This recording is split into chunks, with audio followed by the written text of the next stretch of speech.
মালিকানা তারেক রহমানের নয়, বাংলাদেশের মালিকানা বাংলাদেশের জনগণের। বক্তারা বলেন, জনগণের বিপক্ষে গিয়ে বর্তমান সরকার ক্ষমতায় থাকতে পারবে না। সরকার ক্ষমতা পেয়ে দেউলিয়া হয়ে গেছে বলে অভিযোগ করেন 11 দলীয় ঐক্যের নেতারা। আপনাদেরকে এমন জায়গায় ধাক্কায় নিয়ে যাবেন না যেখান থেকে আপনাদের পতন শুরু হবে। 3টা জায়গায় যে হামলা হয়েছে এটাই প্রমাণ করে আপনার দলের লোকেরা আপনাকে প্রধানমন্ত্রী হিসেবে চায়। জালিমের হাত, জুলুমের হাত গুটিয়ে নাও, আমরা সহ ভেঙে গুড়িয়ে দেব ইনশাআল্লাহ।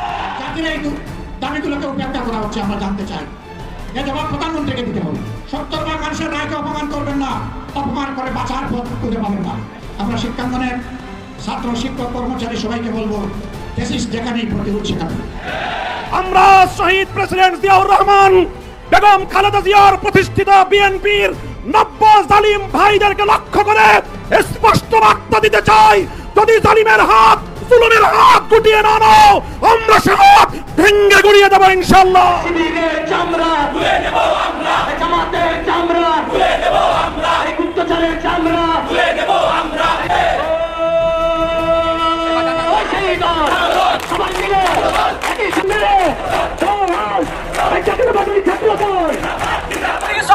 কিভাবে কি করে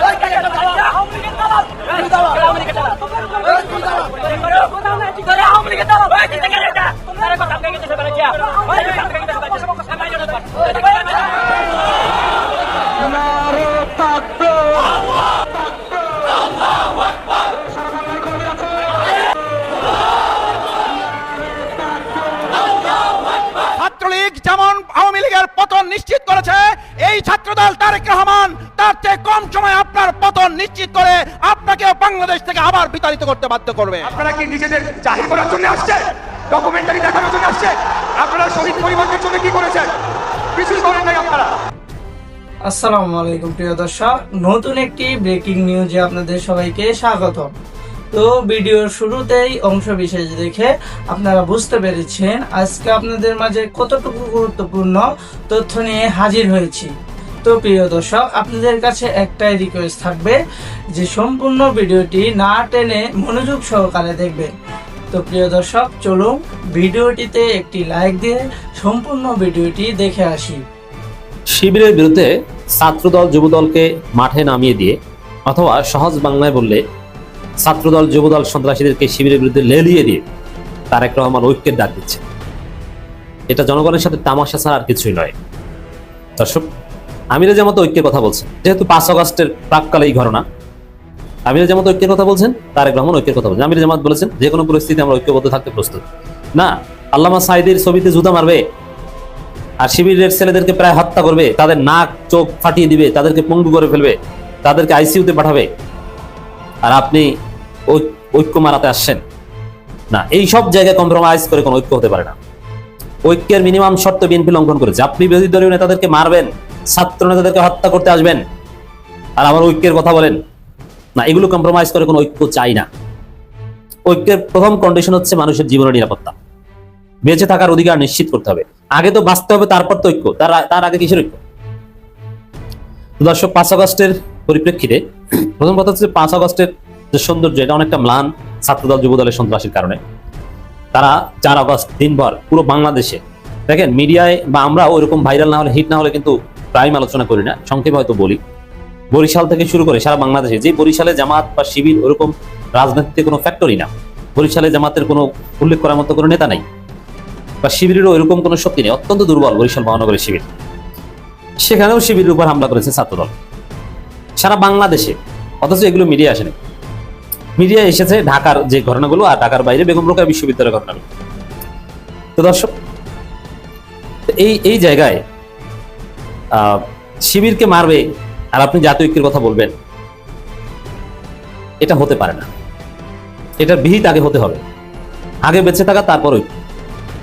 তো দর্শক, আপনারা জানেন যে যুবদল সন্ত্রাসী নয়ন বন্ড নতুন হেলমেট বাহিনীর প্রধান, হেলমেট বাহিনীর আমির নয়ন, এর নাকি অসুস্থ, এর ব্লাডে নাকি সমস্যা, হিমোগ্লোবিন কমে যায়, প্লাটিলেট কমে যায়, WBC কমে যায়। এই হেলমেট নিয়ে মাঠে নামে কিভাবে? না সিম্পিতি পাওয়ার জন্য হসপিটালে ভর্তি হয়েছে, কে জানে। এবং দেখেন, রাজনীতিবিদ তার মিনিমাম লজ্জা শরম কিংবা রাগ ঢাক নাই, তিনি হেলমেট নিয়ে লাঠিসোঁটা নিয়ে মাঠে নামেন একজন পেশাদার সন্ত্রাসীর মতো, অথচ তিনি পরিচয় দেন রাজনীতিবিদ এবং রাজনীতি তার পদ আছে। তিনি যুবদলের কেন্দ্রীয় নেতা এবং ঢাকা মহানগর দক্ষিণের গুরুত্বপূর্ণ নেতা। তো দর্শক, এই পরিস্থিতিতে প্রধানমন্ত্রী বলছেন জাতীয় ঐক্য যে কোনো মূল্যে রক্ষা করতে হবে। কিভাবে? তাহলে মানে ছাত্রদল শিবিরকে মারবে, ক্যাম্পাস থেকে বের করে দিবে, নাক ফাটাবে, মুখ ফাটাবে, চোখ ফাটাবে এবং এনসিপি ছাত্রশক্তি ছেলেদের চোখ চিরতরে অন্ধ করে দিবে। কিন্তু তারপরও তারেক রহমানকে 5 বছর ক্ষমতা থাকার ব্ল্যাঙ্ক চেক দিতে হবে। ঐক্যের মানে কি এটা? হ্যাঁ, ঐক্য বলতে তারেক রহমান এটাকেই বোঝাচ্ছে। এটা হচ্ছে জনগণের সাথে তামাশা। ঐক্যবদ্ধ থাকতে হলে আপনি মারামারি করতে পারবেন না। শিবির কি দোষ করেছে? আচ্ছা বলেন তো, শিবির বা জামাত যদি কোনো দোষ করে, সবার আগে তো সমালোচনাটা আমরা করি, আমি করি। এতে জামাত শিবিরের লোকজন প্রচন্ড কষ্ট পায় আমার উপর, যে ভাই আপনাকে এত ভালোবাসি, বিপদ আপদে পড়লে আপনার কাছে ছুটে যাই, আপনার কাছে টাকা চাই, আর আমাদের কেউ একটু দোষ করলে আপনি এরকম ঝাঁপিয়ে পড়েন, টুটি চেপে ধরেন। দোষটা গোপন রাখলে কি হয়? কোরআনের বিধান, হাদিসের বিধান আমাকে শোনায় অনেকে, যে একজন মুমিনের দোষ গোপন রাখতে হয়। কিন্তু আমি তো জানি যে রাজনীতি আর অ্যাক্টিভিজম দোষ গোপন রাখা না, এবং গোপন রাখলে এটা অপরাধকে প্রশ্রয় দেওয়া। কারণ আমি যখন এই দোষ নিয়ে কথা বলবো, মিডিয়ায় আনবো, তখন অন্যান্য এই অপরাধী যারা আছে তাদের জন্য একটা ডেটারেন্স হিসেবে কাজ করবে, যে না, এটা নিয়ে যেভাবে তোলপাড় তৈরি হয়, সুলাইমানরা যেভাবে বলে, তাতে তো আমি ধরা পড়লে আমার অবস্থা 12টা বেজে যাবে। এই জন্য অন্যান্য অপরাধীরা সতর্ক। এবং রাজনীতি জিনিসটাই ভিন্ন। আপনাকে এইভাবে আপনার অপরাধ ধামাচাপা দেওয়া, গোপন করা এটা সম্ভব না, আপনারা যতই কষ্ট করেন। আমরা বলি শিবিরের কোনো দোষ থাকলে সবার আগে আমি বলতাম এই কাজটা করেছে, এমন ধমক দিতাম। শিবিরের অনেক ছেলেরা উল্টাপাল্টা করলে ফোন করেও ধমক দিই, যেমন এই কথাটা কেন বলছো বা এই কাজটা কেন করলাম। তো দর্শক, সেই জায়গায় আপনি একটু বলেন তো, এই যে বেগম রোকেয়া বিশ্ববিদ্যালয় থেকে মারামারির সূত্রপাত, শিবিরের এক বিন্দু পরিমাণ দোষ দেখান তো পারলে। আপনি দেখাতে পারবেন যে শিবির পরে কেন মারলো ছাত্রদলকে, ক্যাম্পাস থেকে বের করে দিল। মানে শুরুটা কিভাবে এটা বলেন। শিবির তাদের নিজস্ব একটা জায়গায় একটা ঘরোয়া প্রোগ্রাম করছে, যেখানে ছাত্রদলের কোনো সম্পৃক্ততায় থাকার কথা না। সেই প্রোগ্রামের ভিতরে যে শিবিরের নেতাকে 3-4 জনে মিলে লাথি দিয়েছে, তারপরে স্টাম্প দিয়ে পিটিয়েছে, তারপরে গাছের ডাল ভেঙে শিবিরকে পিটিয়েছে। তারপরে শিবির পাল্টা প্রতিরোধ করেছে। শিবির আকবারই কোথাও একটু ঝামেলা করেছে দেখাতে পারবেন না? জগন্নাথ বিশ্ববিদ্যালয় ঢাকা কলেজে দোয়া মোনাজাত করছিল, দোয়া করছিল। সেই দোয়ার মধ্যে ঢুকে আপনি শিবির নেতাকে প্রায় মেরে ফেলছেন। আব্দুল মালেক ঢাকা কলেজ শিবির নেতার অবস্থা খুবই খারাপ, ক্রিটিক্যাল কন্ডিশনে তিনি আছেন। শিবিরের কোনো দোষ নাই, একদম গায়ে পায়ে পড়া করে। যে ছেলেগুলো সোনার ছেলে, শিবিরের দোষ নাই এ কথা বলছি না, এইখানে নাই, এই মারামারির পেছনে নেই, এই গ্যাঞ্জাম, এই হামলার পেছনে নেই যে শিবির একটা ভুল করেছে তারপরে এই ঘটনা ঘটেছে। না, এমন না যে শিবির প্রধানমন্ত্রীকে গালি দিয়েছে তারপরে রংপুরে আপনি হামলা করলেন, কিচ্ছু না। খালি তোর অপরাধ, তুই শিবির করো। আওয়ামী লীগের চাইতো জঘন্য। তো এই কাজ করছে, সেখানে ঐক্যটা হয় কিভাবে? এই ঐক্যকে আমি তামাশা বলছি।